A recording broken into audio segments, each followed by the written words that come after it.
They don't mind blood in the streets. They don't mind riots. They don't mind cops getting hit in the head with bottles. It's like this. You ever watch The Incredibles? I have 2 little kids, so we watch The Incredibles. The Incredibles, one of the guys, the bad guy, the supervillain, wants to be a superhero. So he creates a giant monster and unleashes it on the city. And guess who's the only one that knows how to stop him? Him. That's this. It's an ingenious system that I think these politicians now find themselves trapped in. If they don't, I don't think that Joe Biden wants to live in a communist country. I don't. But he's willing to use these people for power. If these people move, what happens? These people have to clamp down.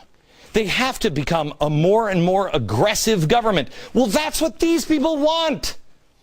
They want the system to break apart and transform into something they control because they are already inside. They are already the man.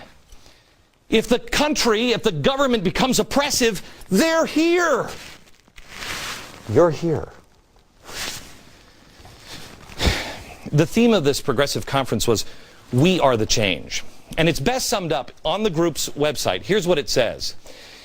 There is also the hard-won realization that once again, American history is repeating itself. And make no mistake, it is.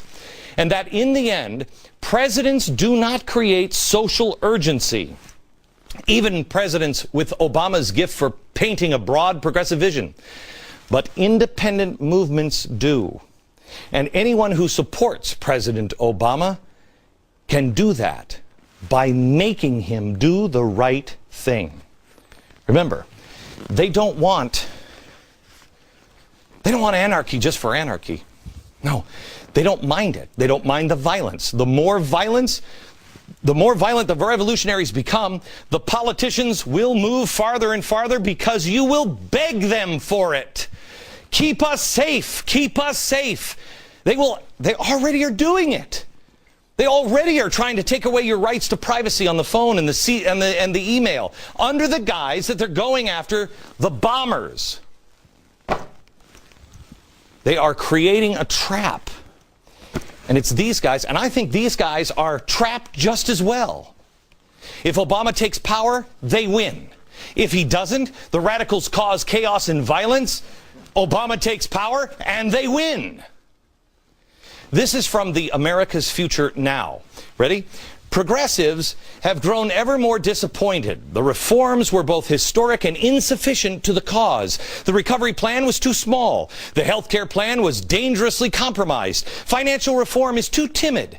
Even the student aid was overwhelmed by the soaring tuitions and severe cuts in programs in the universities. Wall Street was rescued while the unemployment rose to 10%. Let's take a couple of these things. The recovery plan was too small. $787 billion.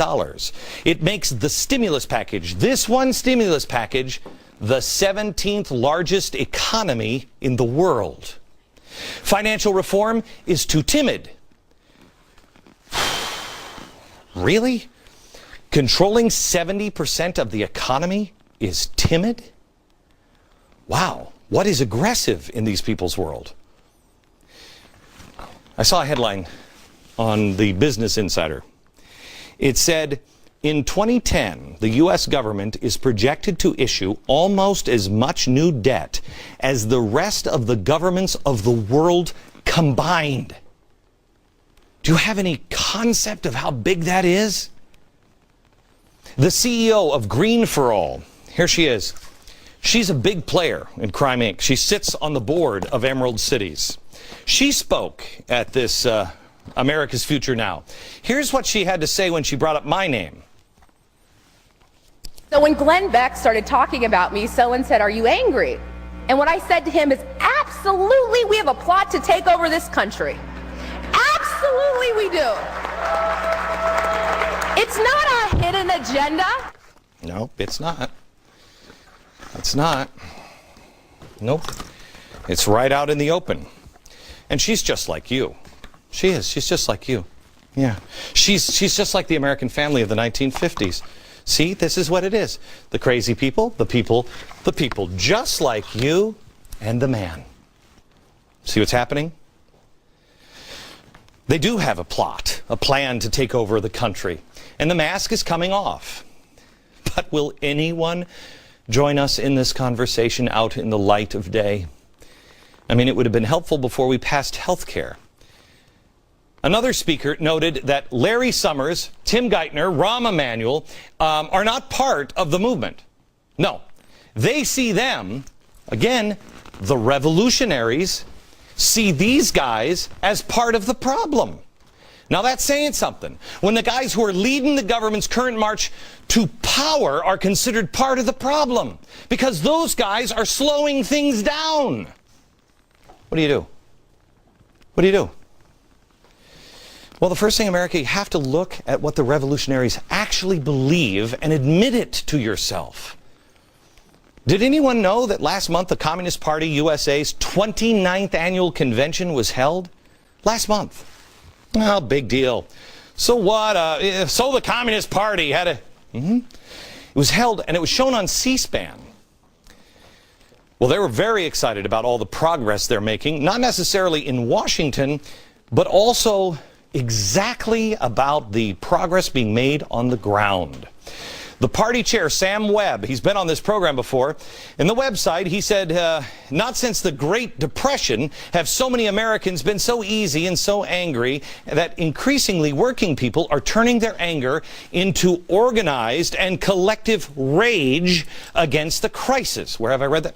The coming insurrection, that's right. He cites a few examples of that rage. Watch. Union workers at Hugo Boss in Ohio prevented their plant from closing, also with the help of the actor Danny Glover. Big victory. Opposition to Arizona's draconian unconstitutional immigration laws is mushrooming there and elsewhere around the country. The student mobilizations on the University of California campuses against cutbacks and tuition hikes were very, very impressive. Labor's May Day marches struck a high note in the number of cities, including in New York, down on Wall Street.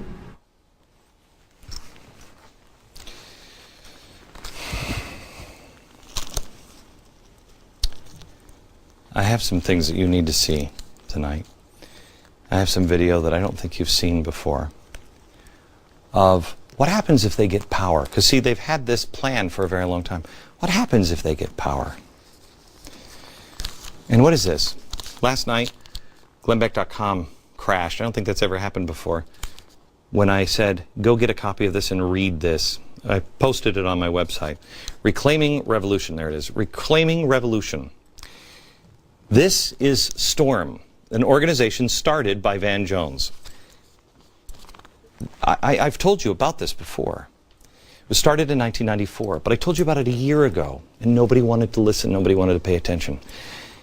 It's their manual, and I will show you the manual, and video you have not seen yet, most likely. Next. I want you to understand something, America, that what I'm trying to get across is there's a difference. I started to write in the break, I ran out of time. These are the people that just believe in getting reelected. These are the revolutionaries, and there's a difference. And they're both using each other.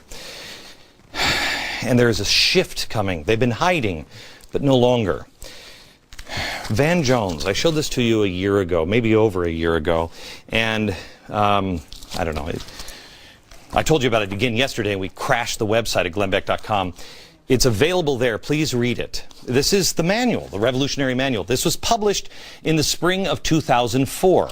It is an organization called Storm. It was co-founded by Van Jones, okay? What they wanted was to enact communist policies through the use of militant street action. This is their manual, okay? Please read it. Published spring 2004. Van Jones co-founded this organization. When did the change come? He said in this, revolutionaries need to be militant in street actions. As leaders in the fight for liberation, we should be role models of fearlessness before the state and the oppressor. When did he put the tie on and go to Washington and say it's no longer the state is the oppressor?